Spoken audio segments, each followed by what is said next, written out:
Deus.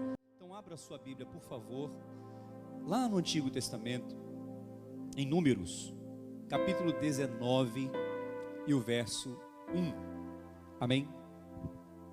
Números 19, verso 1.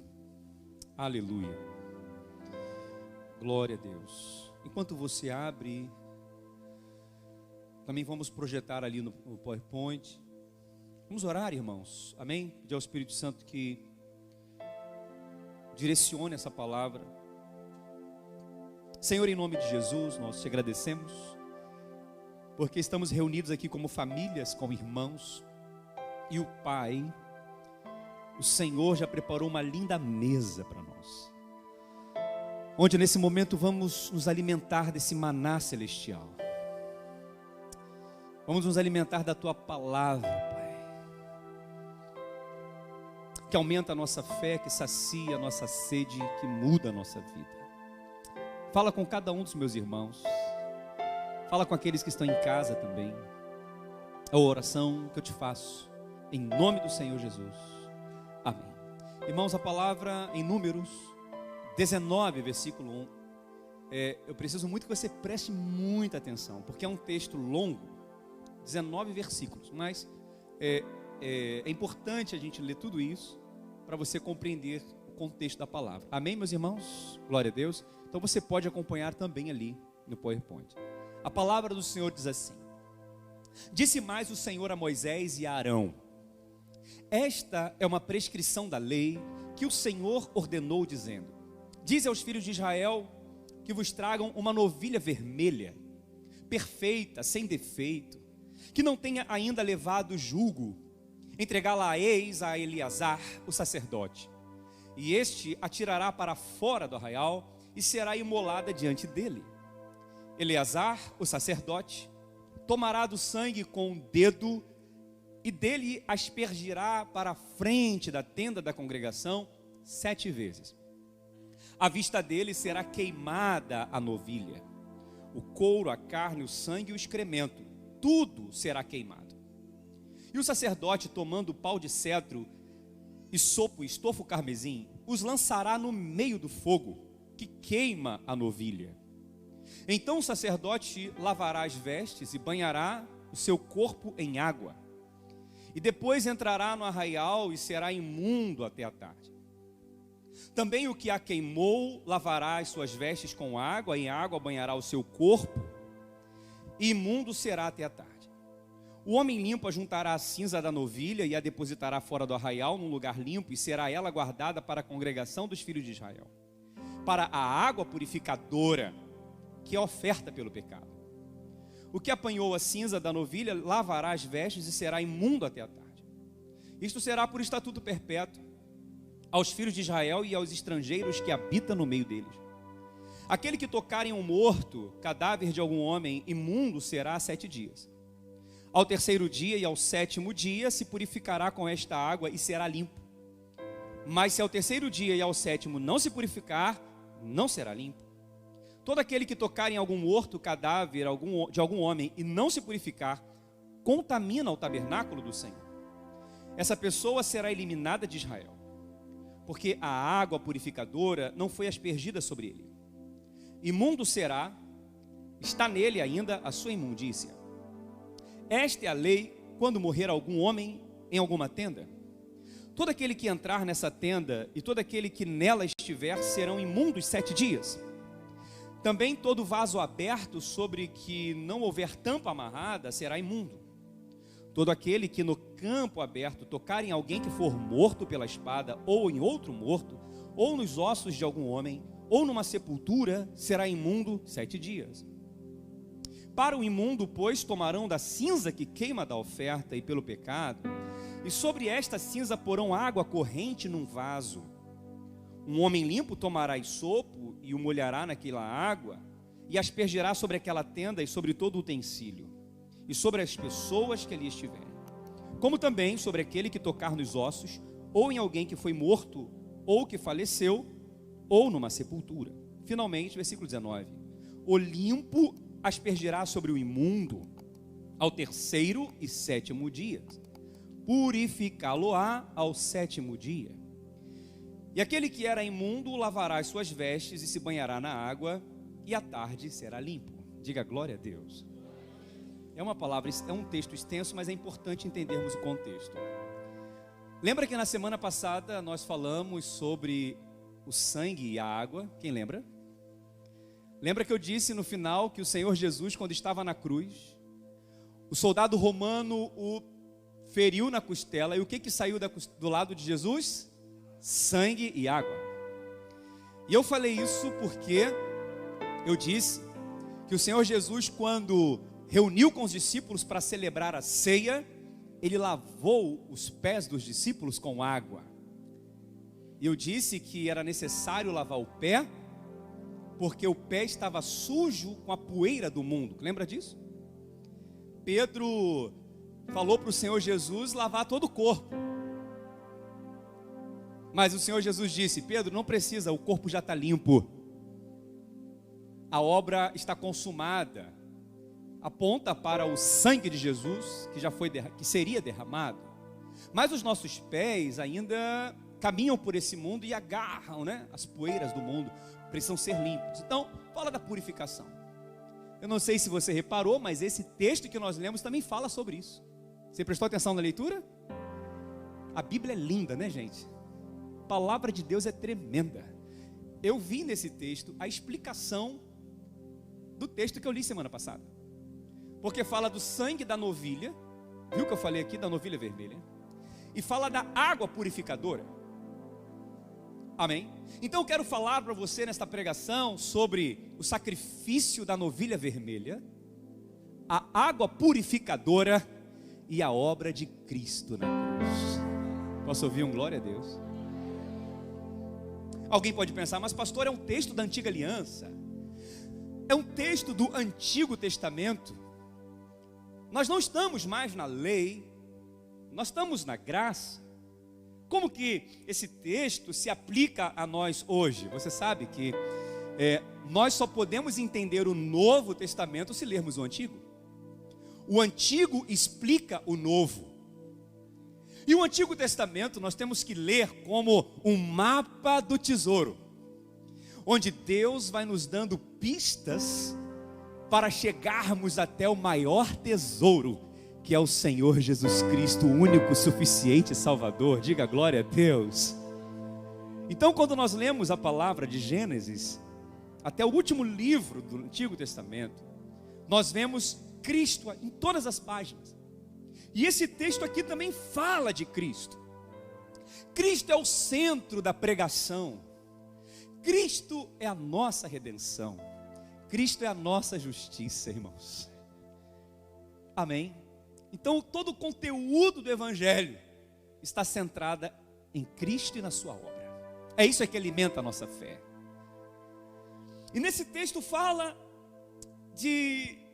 da peregrinação, preste atenção, do povo de Israel, que eles iam até o tabernáculo na época de Moisés, mas depois o tabernáculo vira templo, amém? Em Salomão.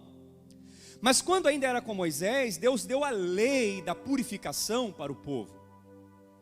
E essa mesma lei também serviu para o templo, quando o templo assumiu o lugar do tabernáculo. E os peregrinos, que eram o povo de Israel, eles não podiam entrar no lugar do templo para adorar a Deus, se durante aquele caminho eles tivessem sido contaminados com a morte. Se eles tocassem algum animal morto, eles tinham que ser lavados pela água purificadora. Lembra que eu li aqui? Porque eles não podiam estar na comunhão se não fossem limpos. O mesmo que Jesus ensinou na semana passada para a gente, lembra? Que não poderíamos participar da Páscoa, da mesa, da comunhão, se os nossos pés não fossem limpos. Só que aqui é a mesma coisa. Só que o que limpava aqui era uma água purificadora. E que água era essa? Era uma água misturada com as cinzas da novilha vermelha. Isso tudo tem um significado espiritual muito forte que você vai aprender hoje. Amém? Então, para nós entendermos aqui toda essa palavra e esse contexto, nós precisamos dividir esta palavra, digamos assim, em 3 partes. Amém? Quantas partes? 3. Nós precisamos entender que novilha vermelha era essa, as características dela e o que ela tem a ver com o Senhor Jesus, o processo da morte dessa novilha e finalmente as águas purificadoras. Amém? Quantos estão comigo aqui? Diga glória a Deus. Diga para o seu irmão, fala assim: aperta o cinto, porque nós vamos decolar nas asas da revelação da palavra de Deus. Oh, aleluia, aleluia. Vamos então à palavra em Números capítulo 19 que nós lemos, e vamos ver Jesus nessa história, a obra de Cristo nosso Salvador. Olha o que a palavra diz em Números 19 versículo 1. Amém? Olha o que a palavra do Senhor Jesus, a palavra diz para nós: e disse mais o Senhor a Moisés e Arão: esta é uma prescrição da lei. Próximo, versículo 2. E que o Senhor ordenou, dizendo: diz aos filhos de Israel que tragam uma novilha vermelha perfeita. Vamos ficar só com isso. Diga: novilha vermelha. Mais uma vez: novilha vermelha perfeita, sem defeito, e que não tenha levado ainda nenhum jugo. Deixa esse texto aqui. Amém? Cristo está nesse texto. Você crê nisso? Nós vemos o nosso Senhor, Deus nos dando o mapa do tesouro, nos levando até o maior tesouro, que é o Senhor Jesus. Primeiro, ele diz assim: olha, vocês vão separar para mim a oferta pelo pecado, porque naquela época Deus deu a ordem de matar um animal no lugar do homem, porque o salário do pecado é a morte, a alma que pecar esta morrerá, e sem derramamento de sangue não há remissão de pecados. Então Deus já prescreveu isso. Pecou, alguém tem que morrer, ou o homem ou um animal. Então um animal morria no lugar do homem, mas já era um símbolo, um anúncio daquilo que Cristo ia fazer por nós na cruz. Então ele diz assim: esse animal tem que ser uma novilha. Novilha. O que é uma novilha? Novilha é o feminino de um bezerro. Amém? É o filhote de uma vaca, de um boi. Tá certo? Só que pode ser macho ou fêmea. Bezerro macho, novilha fêmea. E Deus falou assim: não quero um bezerro, eu quero uma novilha. Por que novilha? Porque macho representa autoridade, fêmea, submissão. Então aquele retrato de Cristo significava que aquela novilha representava Cristo, que foi submisso ao Pai em todas as coisas. E ele mesmo disse: eu vim para fazer toda a vontade do Pai, porque eu faço sempre o que lhe agrada. Ou seja, Cristo provou, sabe, como filho, a sua completa submissão. Por isso tinha que ser uma novilha. E de acordo com a tradição judaica também, eles dizem que não podia ser um bezerro, porque lá no deserto, o povo de Israel fez um bezerro de ouro quando Moisés estava no monte. Quem lembra disso? Então não podia ser um bezerro, tinha que ser uma novilha, pela questão de representar Cristo como aquele que submeteu à vontade do Pai, e também para não representar aquele bezerro que era associado a uma idolatria. Ok? Segunda característica dessa ovelha que aponta para Cristo é que a cor dessa novilha era vermelha. Diga vermelha. E essa novilha vermelha era uma novilha raríssima, porque os filhotes, né, dos animais ou eram salpicados de preto e branco, ou eram todos pretos, ou eram todos brancos. Mas o Senhor explicou: eu quero uma novilha vermelha, e tem que ser totalmente vermelha. Não pode ter uma risca branca, não pode ter uma pinta branca, tem que ser totalmente vermelha. E era raro naqueles dias ter uma novilha assim. E quando uma novilha vermelha nascia, ele separava essa novilha do restante dos animais, porque ele deveria ser usado para aquele momento. Vou abrir um parênteses para te dar uma curiosidade. Quem aqui já ouviu falar no YouTube da novilha vermelha? Levanta a mão. Levanta a mão, sincero e honestamente, quem já ouviu falar?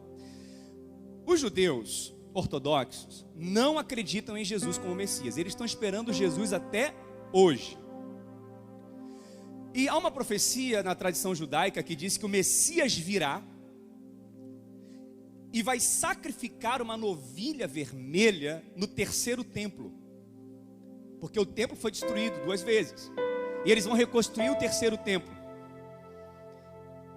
Existe lá em Israel o Instituto do Templo, onde todos os materiais para a construção do templo já estão prontos. Só tem um problema, porque eles precisam de um local para construir o templo, não pode ser em qualquer lugar. E o local, biblicamente falando, é onde hoje está a mesquita de Omar, que é o Domo da Rocha, onde os muçulmanos cultuam. Amém? Imagina, mas eles acreditam que vão conseguir. E nós sabemos que isso vai acontecer quando esse grande e poderoso que vai aparecer, líder mundial, causar paz aí entre os povos, eles vão dar aquele espaço de terra para Israel. E vão construir o templo. Eles estão esperando isso e a história está caminhando para isso. Mas precisa de uma novilha vermelha. E até Cristo já tinham nascidas 9 novilhas vermelhas apenas. 9. No Antigo Testamento só tinham 9. Nasceu, morreu naturalmente, que foi sacrificada. Mas em 2018, uma novilha vermelha nasceu. Quem viu nos noticiários? Então aquilo já foi um sinal para eles, um sinal profético, de que esse dia vai chegar e está chegando. Aí eu botei a foto da novilha só para vocês terem uma ideia. Depois você pode precisar, tudo que eu estou falando está no YouTube, você vai achar com facilidade. Cadê a foto, por favor? Essa novilha aqui, olha. Colocou aí, pessoal? Me ajuda aí. Roberto, conseguiu? Essa novilha aí, tá vendo? Tirei da internet, a novilha nasceu, é a foto deles. Mas pastor, o que isso tem a ver comigo? Nada. Nada, só isso. Mas por que você falou? Parênteses, curiosidade. Por que isso não tem nada a ver comigo, irmãos? Porque o nosso Messias não virá, ele já veio. A nossa novilha vermelha é Cristo, que foi morto, imolado, sacrificado na cruz do Calvário. E nós aguardamos hoje o arrebatamento da igreja. E vamos subir com o Senhor Jesus nos ares. Amém? Mas por que a novilha tinha que ser vermelha? E é importante, porque vermelha é a cor do pecado.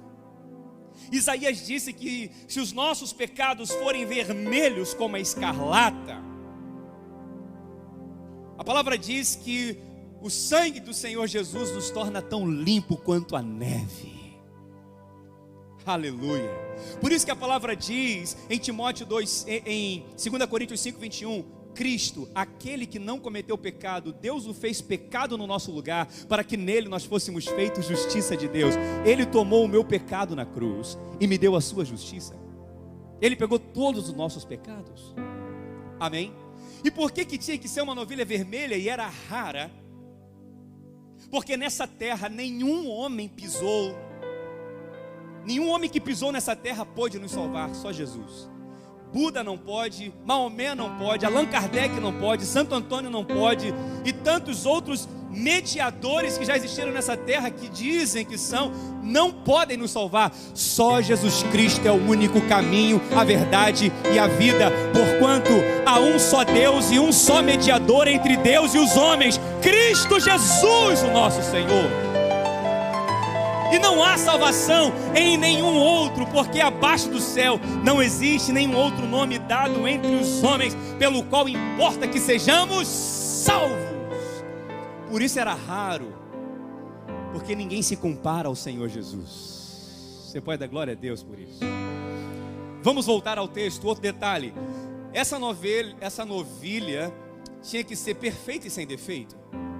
Ou seja, o sacerdote, antes de apresentá-la, tinha que examiná-la, para ver se ela tinha alguma mancha, para ver se ela tinha algum defeito na pata, se tinha chifre torto, para ver se tinha alguma doença, porque ela tinha que ser perfeita e sem defeito. E por que aquela novilha tinha que ser assim? Porque Cristo, o Cordeiro de Deus, a novilha vermelha, ele não tinha defeito nenhum. E somente aquele que é perfeito pode salvar os imperfeitos. Somente aquele que não tem defeito pode dar a sua vida por aqueles que têm defeitos. E olha que interessante, o Senhor Jesus na Páscoa, antes de ser crucificado, ele foi examinado por Pilatos. O Sinédrio, Caifás e os fariseus prenderam Jesus e levaram Jesus até Pilatos, para Pilatos julgá-lo, para ele ser crucificado. E Pilatos ali conversa com Jesus, e ele conclui: não há nenhum crime que eu possa julgar esse homem. Ele não tem defeito nenhum. Ele diz aqui na palavra, em 1 João, não vou ler, vou citar para vocês, João 19,4, ele diz: outra vez saiu Pilatos e lhes disse: eis que eu vou-lo apresento, para que saibais que eu não acho nele crime nenhum. Ele nunca mentiu, ele nunca traiu, ele nunca adulterou, ele nunca brigou, ele nunca bateu ninguém, ele nunca xingou, ele nunca deu volta em ninguém, porque ele era sem defeito. Aí tinham que liberar ou Barrabás ou Jesus. E quem soltaram? Barrabás. O que Pilatos fez? Estou lavando as minhas mãos, porque eu não quero que o sangue desse homem caia sobre mim, porque por mim ele não estaria sendo crucificado, porque ele foi examinado e sem defeitos. Esse é o nosso Salvador, esse é o nosso Redentor, diga aleluia. Por isso que a palavra diz, meu irmão, não importa quantos defeitos, quantos pecados nós tivemos, onde abundou o pecado, superabundou a graça de Deus, aleluia. Nós fomos alcançados por esse amor, por essa graça maravilhosa, por esse perdão. Então todas as vezes que você olhar para os seus defeitos, para as suas falhas, e o diabo quiser te mostrar seus erros, olha para Jesus, porque Ele é o autor e o consumador da nossa fé, e aquele que começou a boa obra é fiel para completá-la até o dia de Cristo. Quarto detalhe dessa novilha é que ela não podia ter levado o que, meus irmãos? Jugo. O que é o jugo? O jugo é aquela cangalha que colocava-se sobre os pescoços dos animais. Israel era uma sociedade agrícola e pecuária. Então os animais eram escravos daquele trabalho. Amém? Eles tinham que carregar aquele jugo preso a um outro animal para puxar o arado. Mas essa novilha não poderia ter trabalhado como escravo. Olha que interessante. Você sabe falar em escravo? Eu lembro do povo de Israel que foi escravo no Egito por 400 anos. Lembra disso? E Faraó oprimia aquele povo com esse jugo pesado da escravidão. O Egito representa o mundo, Faraó representa o diabo. Cristo nunca foi escravo do diabo. Cristo nunca trabalhou para homem nenhum. Ele trabalhou somente para o Pai. Todos nós éramos escravos, você e eu éramos escravos do pecado. Já nascemos escravos desse mundo. Por isso que nenhum homem que apareceu nesse mundo poderia libertar ninguém, porque só aquele que é livre pode libertar aqueles que estão presos. Por isso que a palavra diz: se o Filho vos libertar, verdadeiramente sereis livres e conhecereis a verdade, e a verdade vos libertará. O nosso Salvador é livre, o nosso Salvador nos libertou, nos transportou do império das trevas para o reino do Filho do seu amor. Eu não troco Jesus por ninguém, eu não troco Jesus por nada. Ele é que me salvou, Ele é que me libertou, Ele é que morreu na cruz por mim, aleluia. Ele é que me deu vida.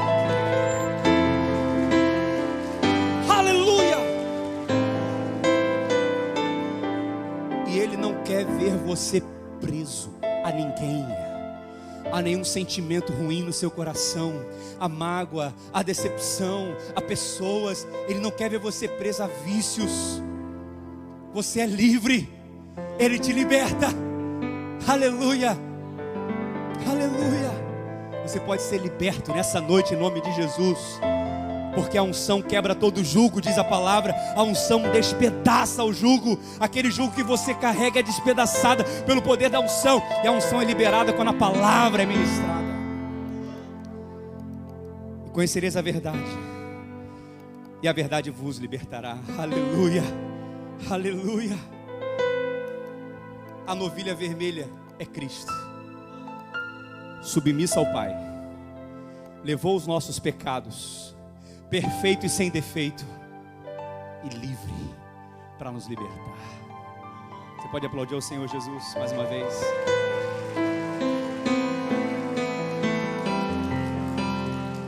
Vamos avaliar agora como ele morreu, como essa novilha morreu, como essa novilha entrou no processo da morte.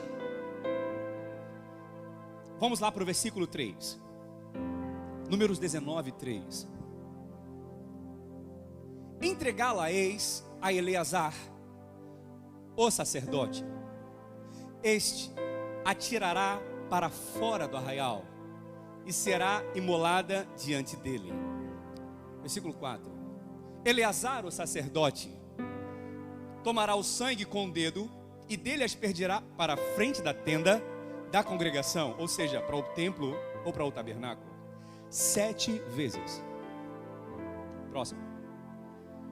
E à vista dele será queimada a novilha, o couro, a carne, o sangue, o excremento, tudo se queimará. E o sacerdote, tomando o pau de cedro e sopo e estofo carmesim, os lançará no meio do fogo que queima a novilha. Uau! Quantas pistas nós temos aqui. Quantos sinais de Cristo nós temos aqui. Primeiro, aquela novilha vermelha deveria ser levada por um sacerdote específico. Não era qualquer um sacerdote. Era o Eleazar. Diga, Eleazar. E ele não matava a novilha. A novilha era morta na frente dele. Ele era apenas uma testemunha. Agora, sabe quem é esse Eleazar? Você vai saber agora. Sabe qual é o significado de Eleazar? Eleazar significa ajudador. É familiar para você esse nome? Vou ajudar. Eleazar significa consolador. É familiar para você esse nome? Eleazar é aquele que ajuda as nossas fraquezas. Quem é o Eleazar? É o Espírito Santo. O Espírito Santo que gerou Jesus no ventre de Maria. O Espírito Santo que veio no dia do batismo sobre Jesus, quando ele estava no Rio Jordão. O Espírito Santo que conduziu o Senhor em todo o seu ministério. O Espírito Santo que ressuscitou Jesus dentre os mortos. O Espírito Santo que foi derramado sobre Pentecostes. O Espírito Santo que testifica, testemunha com o nosso espírito que tudo isso é verdade, que Jesus Cristo é o nosso Salvador, que Jesus Cristo é a nossa redenção, porque Ele foi testemunha no dia da crucificação. Ele estava ali naquele momento que Cristo estava na cruz. Ele estava ali naquele momento, Ele viu, e hoje Ele habita em mim, Ele habita em você, e é Ele que convence o homem do pecado, é Ele que convence o homem da justiça, é Ele que convence o homem do juízo, é o Espírito Santo. Aleluia! É o Espírito Santo que está aqui, usando a minha boca para falar com você. Está aqui dizendo que você não está sozinho, você tem um Salvador, o meu Redentor vive. Aleluia! Oh, aleluia! Ele é testemunha, Ele testifica, Ele nos convence. Aleluia! É o Espírito Santo. É o Espírito Santo que falou para eu pregar essa palavra para você hoje.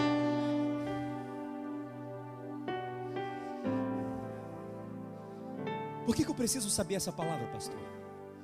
Porque o diabo é o acusador,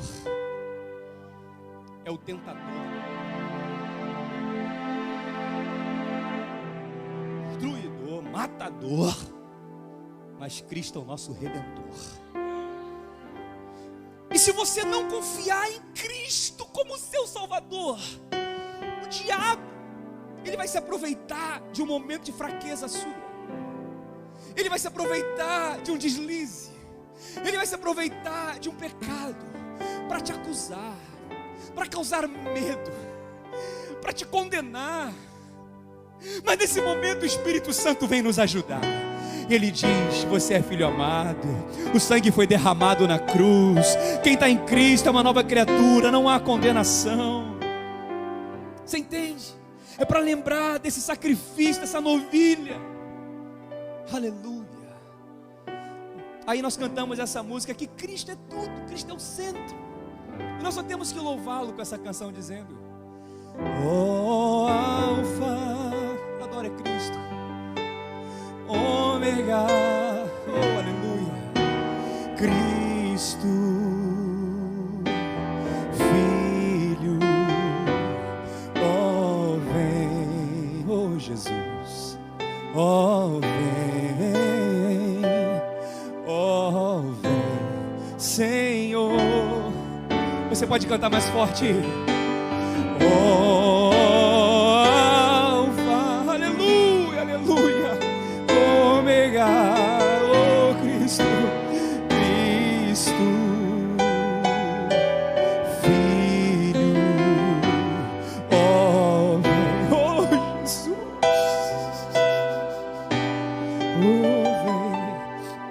oh vem, Senhor Jesus. Você pode aplaudi-lo.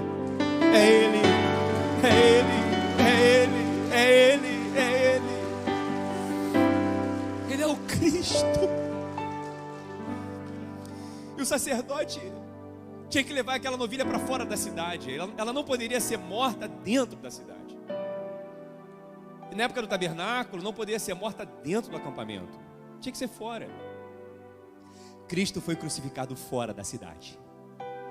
Ele foi crucificado no Gólgota, Monte das Oliveiras, fora da região do templo. Por quê? Para que todos que passassem pudessem vê-lo. Para que o judeu, o gentio, os viajantes, as pessoas pudessem ver o Senhor Jesus. Então ele tinha que ser sacrificado fora da cidade. Hebreus capítulo 13 diz, eu vou ler para você: pois aqueles animais cujo sangue era trazido para dentro do Santo dos Santos pelo sumo sacerdote, Hebreus 11, 13 e 11, olha lá, para falar disso. Hebreus 13 e 11, vamos ler juntos. Coloca por favor na tela, Hebreus 13 e 11, eu preciso ler isso, porque tem tudo a ver com essa palavra. É a explicação dessa palavra. Hebreus 13 e 11. Pois aqueles animais cujo sangue era trazido para dentro do Santo dos Santos pelo sumo sacerdote, próximo, como oferta pelo pecado, tem o corpo queimado aonde, irmãos? Fora do acampamento. Próximo. Por isso foi que também Jesus, para santificar o povo pelo seu próprio sangue, sofreu aonde, irmãos? Fora da porta. Agora volta lá o texto, volta o texto. Ele morreu fora da porta, sim ou não? Mas olha só, anterior, o texto anterior, versículo 12, o próximo. Olha um detalhe interessante ali. Não, volta o versículo 10. Me ajuda aí. Ele diz aqui que o sangue ia para o Santo dos Santos. Versículo 11, olha lá, versículo 11. Pois aqueles animais cujo sangue era trazido para onde, irmãos? Agora veja, o animal morria onde? Lá fora. Mas o sangue era trazido para onde? Para dentro. No Santo dos Santos, pelo sumo sacerdote, como oferta pelo pecado, tem o corpo queimado fora do acampamento. Olha que coisa linda. Aqui diz que Eleazar pegava o sangue daquela novilha, colocava dentro de um pote e voltava para o templo e jogava 7 vezes o sangue no templo. Sabe o que significa isso? Cristo, quando morreu na cruz, ele pegou o sangue dele, entrou no Santo dos Santos e falou: Pai, aqui está o sangue que foi derramado pelas essas pessoas. O sangue, Pai, a justiça foi feita, a dívida foi paga, tetelestai, está consumado. Que é isso, gente? Aonde está escrito isso? Hebreus 9, coloque lá rápido, por favor. Hebreus 9, versículo 11. Olha só que lindo, irmãos, como é que a Bíblia é linda, a palavra é linda. E quanto mais eu leio sobre isso, mais eu amo a Jesus, mais eu sou apaixonado por Ele. Hebreus 9, 11 diz: quando porém veio Cristo, como sumo sacerdote dos bens já realizados, mediante o maior e mais perfeito tabernáculo, não feito por mãos, quer dizer, não desta criação, mas por meio de sangue de bodes e de bezerros, mas pelo seu próprio sangue, entrou no Santo dos Santos. Agora guarda essa expressão, uma vez por todas. Diga uma vez por todas. Diga uma vez, não, você não entendeu. Diga uma vez por todas. Por que uma vez por todas? Porque antes, todos os dias, os sacerdotes tinham que sacrificar.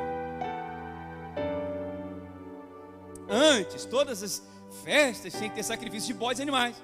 Mas Jesus fez um único e perfeito sacrifício, uma vez por todas. Nós lemos em Lamentações de Jeremias que as misericórdias do Senhor se renovam a cada manhã. E a causa de não sermos? Bom, por que Lamentações fala isso? Porque todos os dias tinha que ser feito sacrifício. Por isso que a misericórdia se renova naquela época do Antigo Testamento a cada manhã. E quando se renova significa o quê? É porque acabou o efeito, tem que fazer de novo. Hoje, meu amigo, a misericórdia não se renova mais, sabia disso? Por quê? A misericórdia de Cristo, de Deus, se estende de eternidade a eternidade. A misericórdia nos acompanha todos os dias. Porque em Cristo, na cruz, de uma vez por todas, a misericórdia foi feita. Então quando a gente fala assim, Jesus tem misericórdia de mim, ele fala, eu já tive. Né? A gente não tem essa mania de orar, oh Deus, tem misericórdia de mim. Deus fala assim, eu já tive. Eu não tenho, eu já tive e continuo tendo. Você entende o que eu estou dizendo, irmãos? É porque normalmente a gente faz esse tipo de oração com medo, né? É sim ou não é? Oh Deus, tem misericórdia de mim. Aí ele fala assim, na cruz, há 2 mil anos atrás, eu cumpri a minha misericórdia sobre você. Então, na verdade, como é a oração? Senhor, obrigado pela sua misericórdia, que eu tenho certeza que já foi feita uma vez por todas. Agora, um outro detalhe. O texto, por favor. Uma vez por todas. Tendo obtido o que, meus irmãos? Eterna redenção. Diga eterna redenção. O que é eterna redenção? Significa que foi uma vez por todas e dura para sempre. Por isso que nós recebemos a vida eterna. Porque a redenção é eterna. Por que a gente tem que aprender isso? Porque o diabo, todas as vezes que você pecar, ele vai falar o que no teu ouvido? Perdeu a salvação. Vai perder a salvação, miserável. Aí ele fica convencendo as pessoas de que aquele pecado fez ela perder a salvação. Se eu digo que esse pecado me fez perder a salvação, eu estou concluindo o quê? Que o sacrifício de Jesus não foi suficiente. Como ele fez uma redenção eterna, não é o meu pecado que vai me tirar da presença de Deus. Entende o que eu estou dizendo, irmãos? Então, o dia que você escorregar na banana, sofrer um acidente ali e pecar, corre direto para o sangue. Não deixe o diabo te acusar dizendo que você perdeu a salvação. Não perde, porque a redenção é eterna. Aí alguém pode pensar assim, ah pastor, então agora aí tem as mentes, né, que são confusas, que elas não conseguem entender isso. Pastor, não fale isso não, porque parece que agora eu posso pecar à vontade. Não é assim? Eu preciso de licença para... Isso é uma licença para pecar? Não, meu filho, pelo contrário, você não precisa de licença para pecar, você já peca sem licença. Isso aí é poder para você vencer o pecado. Porque se eu sei, eu errei, mas eu tenho Cristo como meu Redentor eterno, eu vou correr toda hora para Ele, meu filho. E cada vez que eu corro para Ele, eu me fortaleço mais. Cada vez que eu me encho dele, eu me fortaleço mais. Cada vez que eu sou cheio do Espírito, cheio do sangue de Cristo, eu me fortaleço mais. Veja bem, ah pastor, então quer dizer que agora eu posso pecar à vontade? Eu vou falar para você, nem que você queira, você consegue pecar à vontade. Se você nasceu de novo, você é filho de Deus, você vai ficar muito incomodado, você vai ficar muito chateado quando você pecar. Porque o pecado é uma amarra. Presta atenção no que eu vou falar. O pecado é uma amarra na vida do cristão. Por isso que o apóstolo Paulo fez, deixa o pecado e o embaraço que tão de perto nos assedia. Porque um crente salvo em Cristo, que conhece a palavra, que foi salvo e peca, ele vive uma vida amarrada. Pode pecar, vai lá, peca. Vai ficar tudo amarrado na tua vida. Ou você acha que Deus iria deixar tudo fluir você cheio de pecado? O filho pródigo saiu da casa do pai e ficou com a vida toda amarrada, perdeu o trabalho, perdeu amigos, foi cuidar de porcos. Já pensou se o filho pródigo lá no mundo tivesse dado tudo certo para ele? Ele não teria voltado para a casa do pai. Verdade ou não é, meus irmãos? Então isso daqui não é para você ficar com medo. Ai, pastor, vai ficar pecar. Meu filho, uma vez que você já foi livre e já experimentou da liberdade em Cristo, a gente se incomoda quando a vida fica amarrada. É verdade ou não é?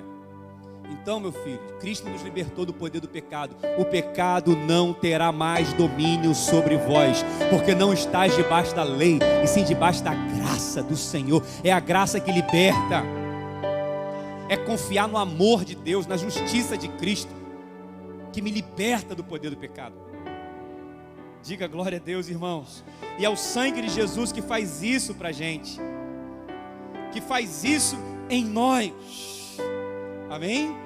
E a palavra diz em 1 João, só vou ler para você, 1 João 8:9. Se dissermos não temos pecado, mentimos, nos enganamos, a verdade não está em nós. Mas se confessarmos os nossos pecados, Ele é fiel e justo para nos perdoar de todos os pecados e nos purificar de toda iniquidade. Repare no detalhe, Ele não perdoa porque Ele ama, Ele perdoa porque Ele é fiel, Ele é justo, Ele não tem como não te perdoar. Então quero dizer para você, o Senhor Jesus te perdoa. Eu não sei o que você fez, eu não sei o que o diabo está te condenando, te acusando, colocando medo no seu coração, dizendo que agora você não serve mais. Não, você está perdoado. Corre para a cruz, corre para Jesus, esteja debaixo do sangue do Cordeiro, da novilha vermelha, porque esse sangue te perdoa e te purifica. Isso é tão poderoso, porque o perdoar e o purificar, de 1 João que diz, é tão lindo isso, irmãos. O que é o purificar e o perdoar? O perdoar é quando você suja a blusa, você está comendo um cachorro quente e suja a blusa. Perdoar é o que? É remover aquela sujeira, sim ou não? Mas fica a mancha, fica ou não fica? Toda vez que você olhar, você vai lembrar que sujou. Mas aí você pega aquela roupa e coloca na água sanitária, sei lá, no Vanish Poder O2, e remove aquela mancha. Aquilo é purificar. Amém? Aquilo é purificar. Ou seja, Ele perdoa, remove, mas Ele limpa a tua mente, tua consciência, tua memória, tira as lembranças negativas da acusação do diabo. É por isso que lá em Hebreus capítulo 9, versículo, olha que lindo, irmãos, versículo 3, vamos lá, Hebreus 9, 13, dando sequência, né? Dando sequência. Olha lá, Hebreus 9, 13, portanto, se o sangue de bodes e de touros e a cinza de uma novilha aspergidos sobre os contaminados os santificam, quanto à purificação da carne, ou seja, no Antigo Testamento os sangues dos animais tinham seu efeito. Olha agora o versículo 14, muito mais, o sangue de Cristo, que pelo Espírito eterno a si mesmo se ofereceu sem mácula a Deus, purificará a vossa consciência de obras mortas, ou seja, coisas que você fez, obras mortas, para servirmos ao Deus vivo. Por isso eu não paro de pregar a graça, eu não paro de falar da graça, da justificação pela fé, do amor de Deus, porque é isso aí que perdoa e purifica a nossa mente, a nossa consciência. Mas o diabo fica ali acusando, condenando. É verdade ou não é, meus irmãos? Então lembra dessa palavra, lembra do sacrifício de Cristo na cruz. Diga glória a Deus, aleluia. Já estamos terminando. Vamos voltar lá para Números, amém? Eu falei para você para apertar o cinto, porque o voo hoje ia ser um voo alto, né? Mas quem está sendo abençoado, irmãos? Bom falar de Cristo, né? Cristo é lindo. O que tinha que ser feito com aquela novilha também? Ela tinha que ser totalmente o que, meus irmãos? Queimada. Olha lá. E a vista dele, versículo 5. Números 19, versículo 5. E a vista dele será o que, meus irmãos? Queimada a novilha, com couro, carne, sangue e excrementos. Tudo se queimará. E o sacerdote, tomando pau de cedro e sopro, estofo carmesim, lançará no meio do fogo que queima a novilha. Irmãos, fogo aqui significa o que? Juízo. Lembra quando Deus mandou aquela chuva de fogo, de meteoros, né, para Sodoma e Gomorra e queimou a cidade? Quem lembra disso? Juízo. Um dia Deus vai julgar a terra, vai queimar essa terra toda. Sabia disso? Não. Fogo do juízo. Um dia virá juízo. Mas pastor, eu fiquei com medo, pastor, agora. Vai ficar com medo? Não, sabe por quê? Todo juízo que era para nós foi colocado sobre Cristo na cruz. Por isso a novilha tinha que ser toda queimada. E quando ela ficava toda em cinzas, o fogo parava, porque não tinha mais fogo nas cinzas. Ali é o fogo do juízo, não é o fogo do Espírito. Quem está compreendendo, irmãos? Por isso que a palavra diz: o verdadeiro amor lança fora todo medo, para que no dia do juízo permaneçamos firmes. Enquanto quando vier o juízo, eu não vou ter medo. Por quê? A palavra diz: quem crê e for batizado já está salvo do juízo. E quem não crê já está condenado, vai receber juízo. Quem está entendendo, irmãos? É simples assim. Mas nós não vamos receber juízo, porque foi queimado. O castigo que nos traz a paz estava sobre ele. Romanos 8:1 diz: agora pois não há nenhum juízo, nenhuma condenação para aqueles que estão em Cristo Jesus, o nosso Senhor. Aleluia! Aleluia! Oh, aleluia! Amém? Então, nós precisamos guardar isso no nosso coração. E tem um detalhe ali, que aquele animal, quando era queimado, ele podia explodir, sabia, na época? Quando era queimado, ele podia explodir. A tradição diz, é interessante. Aí saía tripas e até as fezes, excremento. Mas o sacerdote tinha que pegar um pau de cedro com isopo na ponta e varrer para dentro do fogo aqueles restos que explodiam, para não ficar nada de fora. Sabe o que significa esse pau de cedro e esse isopo? Lembra quando Davi pecou e ele disse: Senhor, purifica-me com isopo. Lembra? Perdoa os meus pecados. Lembra disso? Davi fala em Salmo 51. Mas esse pau de cedro significa Cristo foi pendurado na cruz e recebeu o juízo de Deus na cruz. E o isopo é uma planta muito humilde, muito simples. Cristo, com a sua humildade, se entregou em nosso lugar. Ele poderia ter fugido do juízo e saído do juízo se ele quisesse, porque ele não tinha cometido pecado. Mas ele permaneceu no juízo. Ele entrou com tudo no fogo, para que hoje eu e você pudéssemos estar aqui. Isso é a graça de Deus, irmãos. É favor que nós não merecemos. Diga glória a Deus, aleluia. Quem ama mais Jesus depois dessa palavra aqui? Quem ama mais Jesus? Quem valoriza mais o sacrifício da cruz? Sabe? Cristo é a nossa justiça. O que é o Evangelho de Cristo? É o Evangelho que prega sobre a morte e a ressurreição de Jesus. O diabo não quer que a gente pregue isso. Sabe por quê? Você sabe o que faz o diabo tremer? Não é uma palavra bonitinha que mexe com o nosso ego. Não é uma palavra bacana que mexe com o nosso otimismo. Isso não faz tremer o diabo. Sabe o que faz tremecer o inferno? Segura um pouquinho. É quando nós falamos de Cristo e da obra na cruz. Porque na cruz o diabo foi derrotado. Na cruz os nossos pecados foram pagos. Amém? Mas tem uma última parte que é a conclusão. Lembra daqueles peregrinos que iam até o templo para fazer as suas adorações ao Senhor? Lembra? O que eu disse no início? Se eles tocassem algum morto, eles ficavam o quê? Contaminados. Então eles tinham que ser lavados ao terceiro dia e ao sétimo dia, com uma água. Que água era essa? Quem lembra? A água purificadora. E como é que era feita essa água? Pegava-se a cinza daquela novilha e colocava dentro de um pote com tampa e pegava uma água corrente. Não podia ser água parada de poça. Era uma água que fluía. Por que corrente? Porque Jesus disse para a mulher samaritana: do seu interior fluirão rios de água. ali já falava do Espírito Santo, já falava de Cristo. Então, o que é a água? Na semana passada que nós falamos, é a palavra de Deus, irmãos. Lembra? Estamos limpos pela palavra.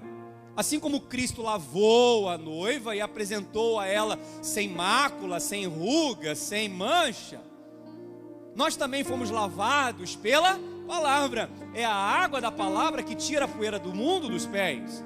Então veja, essa água que é a palavra tem sempre que apontar para a obra consumada da cruz, tem sempre que falar da morte e da ressurreição de Jesus, porque são as cinzas.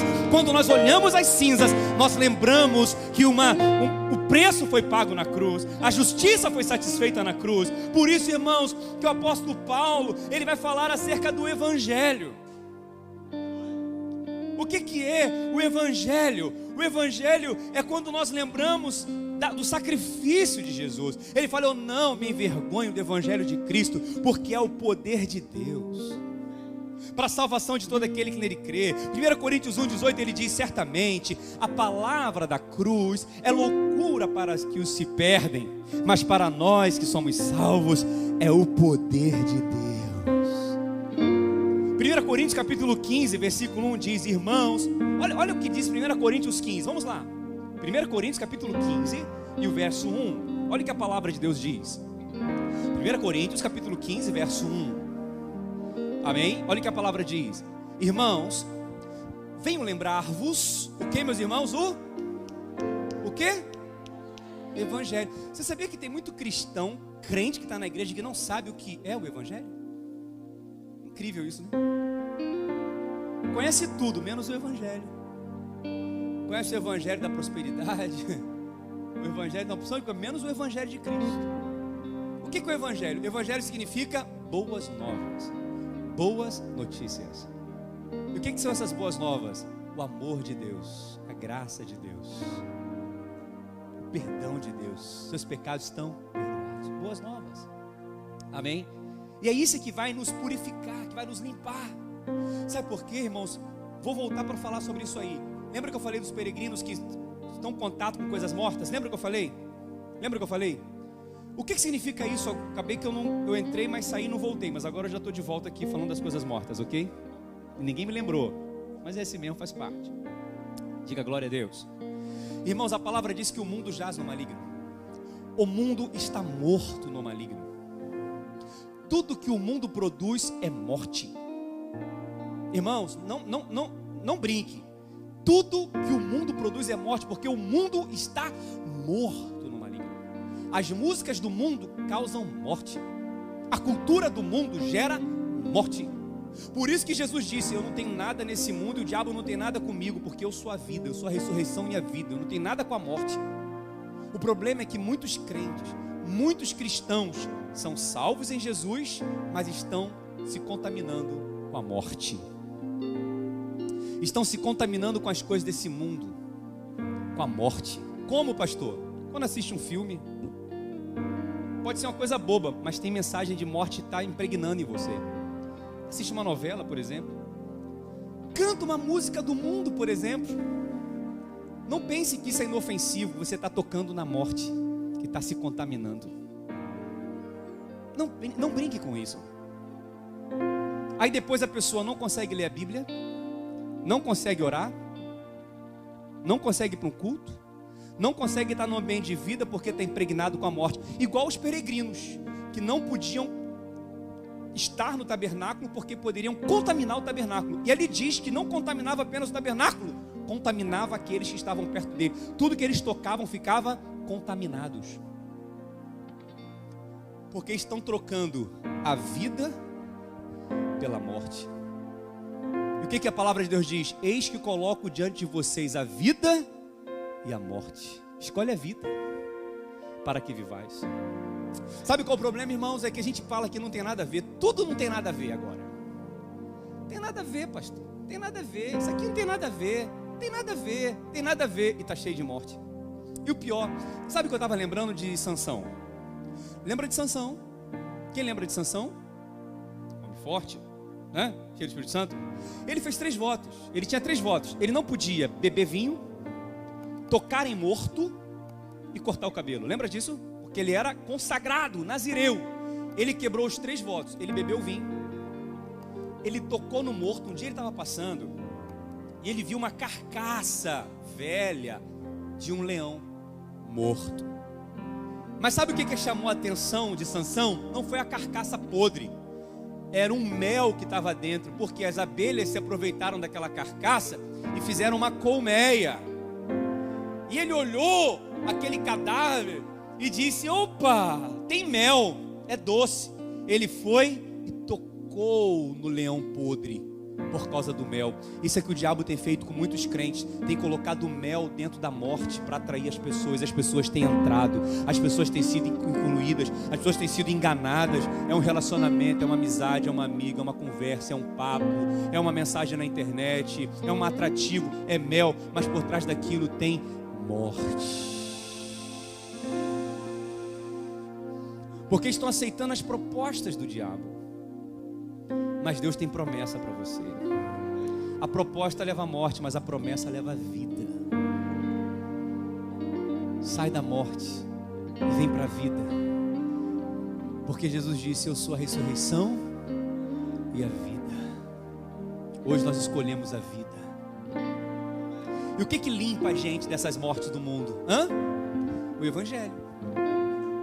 O que limpa a gente dessas contaminações do mundo? É lembrar que existe o outro lado, muito melhor do que esse lado do mundo, que é a vida, que é a palavra de Cristo, que é o perdão de Deus, que é o sangue de Jesus, que é o amor do Pai, que é a comunhão do Espírito Santo. Lembra? Bênção apostólica, que a graça do nosso Senhor Jesus Cristo, o amor de Deus do Pai, a comunhão do Espírito Santo é muito melhor do que a morte. Isso fala da nossa purificação. Amém? Aí nós lemos aqui primeiro Hebreus que eu disse, 1 Coríntios, e que a gente, 1 Coríntios 15, olha lá, irmãos, venham lembrar-vos, 1 Coríntios 15, versículo 1, por favor. Irmãos, venham lembrar-vos o evangelho que vos anunciei, o qual recebestes ainda e no qual ainda perseverais. Próximo. Por ele também sois o que, meus irmãos? O evangelho salva. Amém? Se retiverdes a palavra tal como vou-la preguei, a menos que tenha escrito em vão. Tem gente que crê em vão, mas tem gente que crê de verdade. Próximo. Antes de tudo vos entreguei, que também vos recebi, que Cristo morreu pelos nossos pecados, segundo as Escrituras. Olha, Cristo morreu. Próximo. E que foi o que? Sepultado. E o que? Ressuscitou ao terceiro dia, segundo as Escrituras. Amém? Ou seja, o que é o Evangelho? É lembrar que Cristo morreu, eu morri com Ele, mas quando Ele ressuscitou, eu também ressuscitei com Ele. Agora o detalhe. Lembra do terceiro e do sétimo dia? Quem lembra disso? Terceiro e sétimo. Só era considerado puro no sétimo. Por que no terceiro e no sétimo? Lavava no terceiro e lavava no sétimo. Sabe por quê? Terceiro fala da ressurreição de Jesus. Jesus ressuscitou no terceiro dia. Ali começou a nossa purificação. No terceiro dia que Ele ressuscita, ali a obra está completa, a obra está consumada. Então ali nós podemos dizer, o corpo está lavado. Então nós já começamos na ressurreição, começamos na vida. Naquele momento, Jesus nos liberta da condenação do pecado. Amém? Porque o pecado sempre vai existir, lembra que eu disse? Mas a condenação do pecado perdeu o poder na nossa vida. Amém? Quer ver um exemplo? Deixa eu fazer uma pergunta. Quem pecou hoje? Levanta a mão. Quem pecou? Algumas. Quem não pecou? Seja sincero, levanta a mão. Pastor, eu já não pequei. Pode levantar, não problema não. Está com vergonha de quê? E quem não levantou a mão é porque está na dúvida? Se está na dúvida é porque pecou. Ok? Então o pecado está aí. Mas o que vai nos libertar da condenação do pecado? A ressurreição, a cruz. Amém? Mas quando eu ando com Jesus na vida cristã, caminhando eu vou para Canaã, com o Espírito Santo, Ele me liberta do poder do pecado. O pecado na minha caminhada não vai mais ter domínio sobre mim, porque quem nasceu de novo não vive na prática do pecado. É um acidente de percurso. Então ele tirou a condenação, mas tira o poder do pecado. Mas o pecado continua existindo, sim ou não? A gente sente ele, sim ou não? Por que a gente sente o pecado? Sente vontade de pecar. Por que, irmão? Por causa desse corpo, filho. Por causa dessa carne que a gente toca. Paulo fala, na minha carne não habita bem.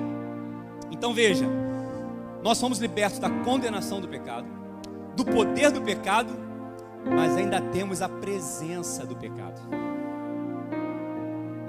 E quando é que nós vamos ser libertos da presença do pecado? Quando esse corpo que é mortal se revestir da imortalidade. Quando esse corpo que é corruptível se revestir da incorruptibilidade. E isso vai acontecer quando eu for glorificado, quando eu e você formos arrebatados, quando eu e você estivermos na glória. O pecado não estará mais presente na nossa vida. E sabe quando isso vai acontecer? No sétimo dia, no sétimo dia, no sétimo dia, que é o dia da ressurreição, que é o dia da arrebatamento da igreja, que é o dia do descanso. Você está entendendo? E o que vai me dar poder para vencer o pecado? A graça de Cristo. O que é a graça de Cristo? É tudo que eu preguei até agora para você. O pecado não terá mais domínio sobre vós, porque não estás debaixo da lei, da condenação, da acusação, do medo, mas debaixo da graça. Essa é a palavra que tem que ser pregada. Essa é a palavra que tem que ser ensinada.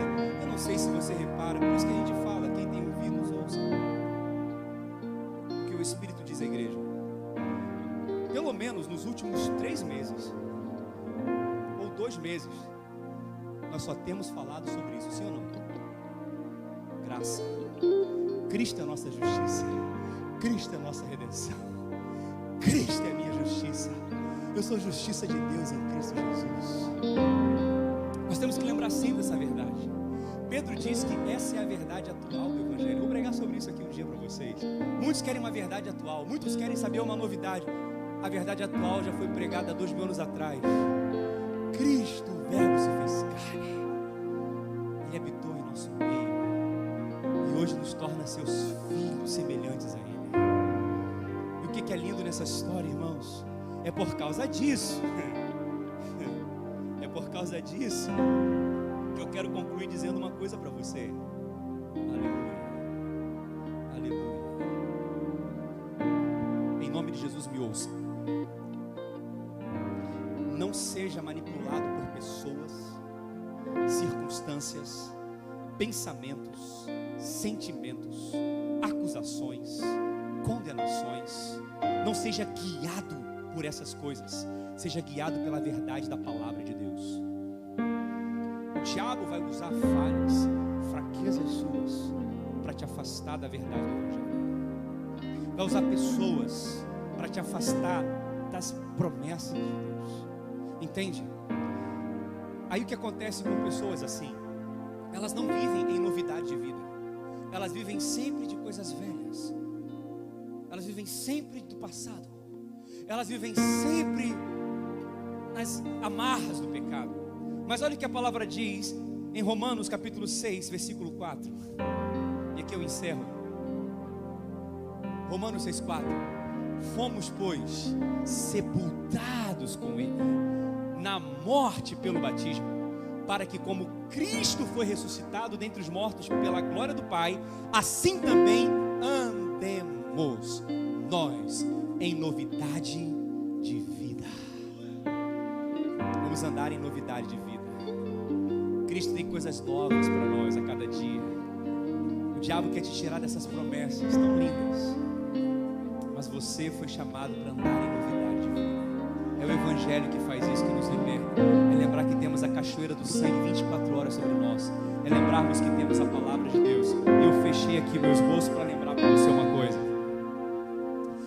Lembra que eu falei semana passada que os discípulos tinham que lavar os pés uns dos outros? Lembra que eu falei para você que o nosso papel é lavar os pés dos irmãos. E esse lavar os pés é ministrar a palavra. Lembra disso? Nesse texto diz que aqueles que estavam limpos podiam limpar os outros. Quem se limpava no terceiro e no sétimo dia, agora tinha que pegar aquela água purificadora, levar para casa, limpar as pessoas, limpar os utensílios, limpar os outros. E é isso que Deus quer fazer comigo e com você. Lá no passado, lá no mundo, lá na morte, você estava na roda dos escarnecedores, se contaminando com a morte, se sujando com a morte. Mas agora você vai voltar lá, e as pessoas vão olhar para você e vão ver que agora você não está mais no pecado nem na morte. Você é uma nova criatura. Agora você vai lavá-los com a água. Você vai pregar o evangelho, você vai pregar a palavra de Deus. Você vai lavar seus filhos, vai lavar sua esposa, vai lavar seu esposo, vai lavar sua casa, vai lavar seu trabalho. Onde você for, você leva essa água purificadora. Por isso que o tema dessa palavra foi o sacrifício da novilha vermelha, a água purificadora e a obra de Cristo Jesus. Quem recebe essa palavra, dê um forte aplauso ao Senhor. Fica de pé no seu lugar.